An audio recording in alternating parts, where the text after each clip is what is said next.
जय हिंद दोस्तों, वंदे मातरम।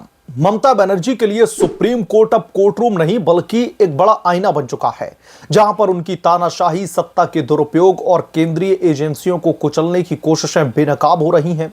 आईपैक यानी कि इंडियन पॉलिटिकल एक्शन कमेटी की छापेमारी के मामले में सुप्रीम कोर्ट की सुनवाई ने ममता बनर्जी के सारे दांवपेच धूल में मिला दिए। उनके स्टार वकील कपिल सिब्बल भी कोर्ट की लताड़ से बच नहीं पाए। जजों ने न सिर्फ ममता बनर्जी की बढ़ चढ़ करके दखलंदाजी को खुश होने वाली स्थिति नहीं करार दिया, बल्कि कपिल सिब्बल को भी आड़े हाथों ले लिया। कपिल सिब्बल को सीधे तौर पर चेतावनी देते हुए कहा गया कि आप ईडी की जो रट लगा करके बैठे हैं, इस ईडी की रट को आप छोड़ दीजिए, मुद्दे पर बात कीजिए, वरना मुश्किल में पड़ जाएंगे। दोस्तों, ये 440 वोल्ट का झटका था, जिसके बाद में ममता बनर्जी का जो गुट है वो पूरी तरीके से चारों खाने चित हो गया। दरअसल ये पूरा मामला जनवरी महीने का है, जब 8 तारीख को इन्फोर्समेंट डायरेक्टोरेट की स्पेशल टीम कोयला चोरी और मनी लॉन्ड्रिंग के एक बड़े घोटाले की जांच कर रहा था। ईडी की टीम कोलकाता में आईपैक के दफ्तर और उसके डायरेक्टर प्रतीक जैन के आवास पर छापा मारने के लिए पहुंची थी। आईपैक टीएमसी का पॉलिटिकल कंसल्टेंट फर्म है, जो चुनावी रणनीति उनके लिए बनाता है, संभालता है। लेकिन जैसे ही इन्फोर्समेंट डायरेक्टोरेट की कार्रवाई शुरू होती है, ममता बनर्जी खुद वहां पर पहुंच जाती हैं। ईडी का आरोप है कि ममता बनर्जी ने न सिर्फ टीम को रोका, बल्कि पुलिस अधिकारियों के साथ में मिलकर के सबूतों को मिटाने की, सबूतों को छिपाने की कोशिश की गई। लैपटॉप, फोन और दस्तावेज वहां से ममता बनर्जी लेकर के चली गई। सीधे तौर पर सुप्रीम कोर्ट में इस पर बहस हुई। ईडी ने इसे ग्रॉस अब्यूज ऑफ पावर बताया और सुप्रीम कोर्ट में आर्टिकल 32 के तहत पिटीशन को दायर करके सीबीआई के इंटेरोगेशन की और सीबीआई की इन्वेस्टिगेशन की जांच करती की जो है मांग करती। ममता बनर्जी का दोस्तों सुप्रीम कोर्ट में बचाव क्या था? मैं टीएमसी के चेयरपर्सन के तौर पर गई थी, सीएम के रूप में वहां पर नहीं गई थी। कपिल सिब्बल ने कोर्ट में यही दलील दी जब सुप्रीम कोर्ट में सुनवाई चल रही थी, लेकिन सुप्रीम कोर्ट ने इसे हंसी ठिठोली की तरह खारिज कर दिया।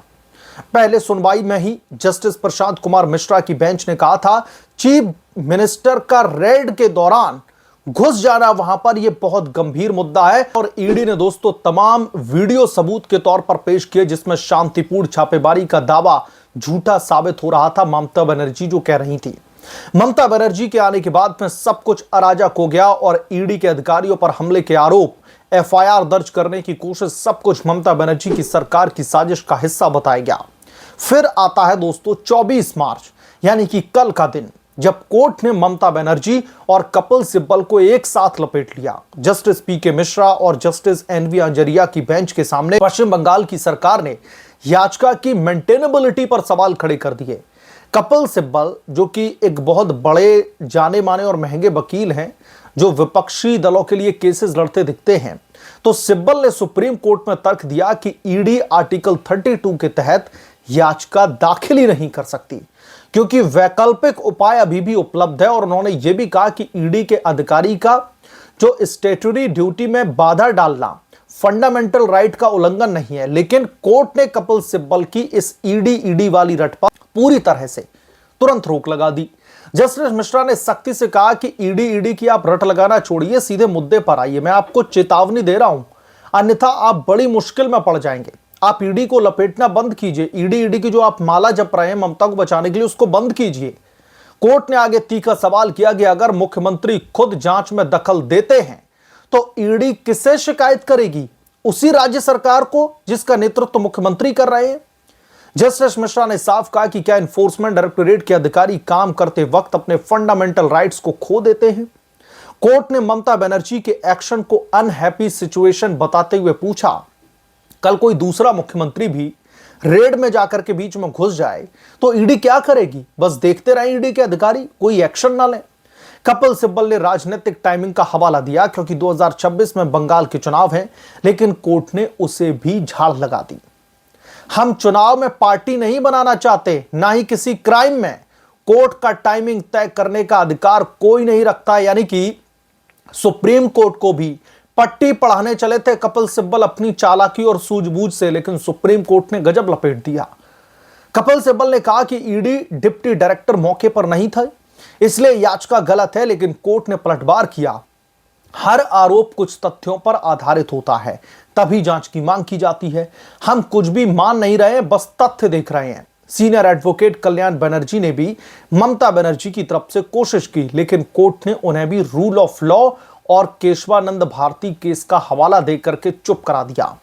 यानी कि ममता बनर्जी ने जिन वकीलों की ब्रिगेड पर भरोसा किया था, जिन वकीलों की ब्रिगेड को कोर्ट के पटल पर उतारा था, उनको करारा तमाचा मारा है कल कोर्ट ने। कोर्ट ने साफ संदेश दिया कि कानून का शासन फंडामेंटल राइट है और कोई भी सीएम इसे कुचल नहीं सकता। यह सुनवाई ममता बनर्जी के लिए करारा झटका थी। पहले इन्फोर्समेंट डायरेक्टोरेट ने ममता बनर्जी पर मोबोक्रेसी यानी कि भीड़तंत्र का आरोप लगाया था, और अब सुप्रीम कोर्ट ने खुद कहा कि अगर सीएम रेड में घुस करके सबूत गायब करने लगे तो फेडरल स्ट्रक्चर का क्या होगा। बंगाल सरकार ने फेडरलिज्म का रोना रोया, लेकिन कोर्ट ने पूछ लिया कि फेडरलिज्म का मतलब ईडी को राज्य पुलिस के पास में भेजना, जहां पर सीएम खुद आरोपी है। कपिल सिब्बल की सारी दलीलें धरी की धरी रह गईं। ममता बनर्जी का दोस्तों ये पूरा खेल साफ है। 2026 के चुनाव से पहले अपने पॉलिटिकल कंसल्टेंट आईपैक को बचाने की कोशिश, ईडी की जांच में कोयला घोटाले के 2742 करोड़ रुपए का मनी लॉन्ड्रिंग का जो ट्रेल है आईपैक तक पहुंचा था। ममता ने खुद को टीएमसी चेयरपर्सन बताकर के बचाने की कोशिश की, लेकिन कोर्ट ने इसे बढ़ चढ़ करके हस्तक्षेप माना। यानी कि इतने बड़े पैमाने पर ईडी की जांच में जो दखलंदाजी दी है वो पूरी तरीके से गलत है। अब दोस्तों मामला सीबीआई जांच की ओर बढ़ रहा है। ममता शिविर में हड़कंप मचा हुआ है। यह फैसला सिर्फ एक केस नहीं, बल्कि ममता बनर्जी की तानाशाही की अंतिम कहानी की शुरुआत है, जहां पर एक तरफ वो फेडरलिज्म और राज्य के अधिकार का ढोंग रचती हैं, तो वहीं दूसरी तरफ ईडी जैसे केंद्रीय एजेंसी को कुचलने में कोई कोर कसर नहीं छोड़ती। कपिल सिब्बल जैसे दिग्गज वकील भी इस बार ममता बनर्जी की अराजकता को बचाने में नाकाम रहे हैं।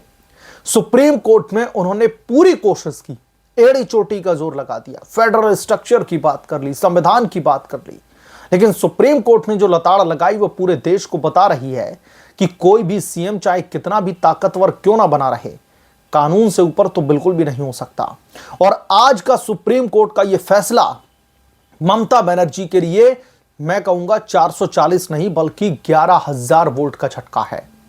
और यह 11,000 वोल्ट का झटका दोस्तों इसलिए भी है क्योंकि ममता बनर्जी लगातार सीबीआई जांच का विरोध कर रही थी, और अब इन्फोर्समेंट डायरेक्टोरेट की ओर से पेश वकील की तरफ से जो तमाम दलीलें और सबूत पेश किए गए हैं, अब यह मामला सीबीआई जांच की ओर बढ़ता दिख रहा है। और जैसे ही दोस्तों इस मामले में सीबीआई जांच जो है शुरू होती है, आप लोग लिख कर ले लीजिए कि ममता बनर्जी के खिलाफ में एक बहुत बड़ा मैं कहूंगा कि कानूनी सैलाब आने वाला है कार्रवाई का। ममता बनर्जी को इंटेरोगेशन के लिए बुलाया जाएगा, पूछताछ के लिए ममता बनर्जी को सीबीआई के दफ्तर में बार बार परेड करनी होगी। ममता बनर्जी की गिरफ्तारी भी की जा सकती है अगर सीबीआई को संतुष्टपूर्ण जवाब नहीं मिले।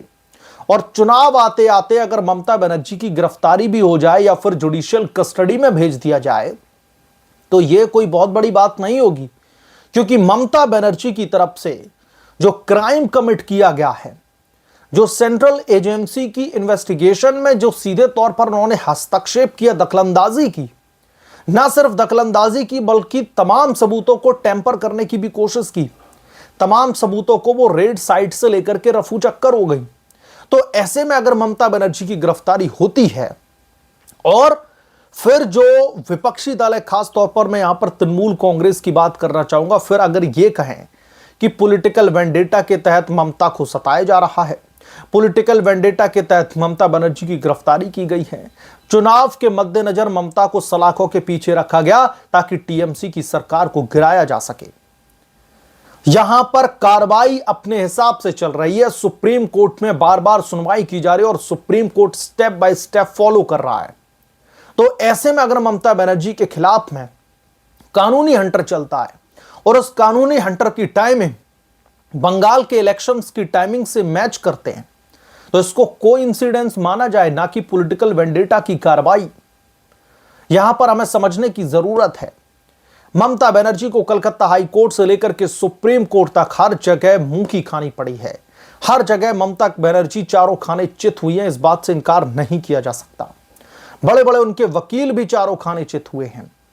तो अब जब ममता बनर्जी के खिलाफ में यह कार्रवाई हो रही है तो पॉलिटिकल वेंडेटा का रोना अगर विपक्ष रोता है तो मुझे लगता है कि फिर यह राजनीति सबसे निचले स्तर की राजनीति होगी। बहरहाल आप क्या सोचते हैं इसके बारे में, आपकी क्या राय है, हमें कमेंट करके जरूर बताएं। जल्द मिलूंगा किस दूसरे बड़े अपडेट के साथ में, तब तक के लिए धन्यवाद। अगर आप लोग चैनल पर नए हैं तो प्लीज चैनल को सब्सक्राइब करें, साइड बने बेल आइकन को जरूर प्रेस करें ताकि जब भी मैं कोई बड़ी अपडेट लेकर के आऊं तो उसकी जानकारी सबसे पहले आपको मिले।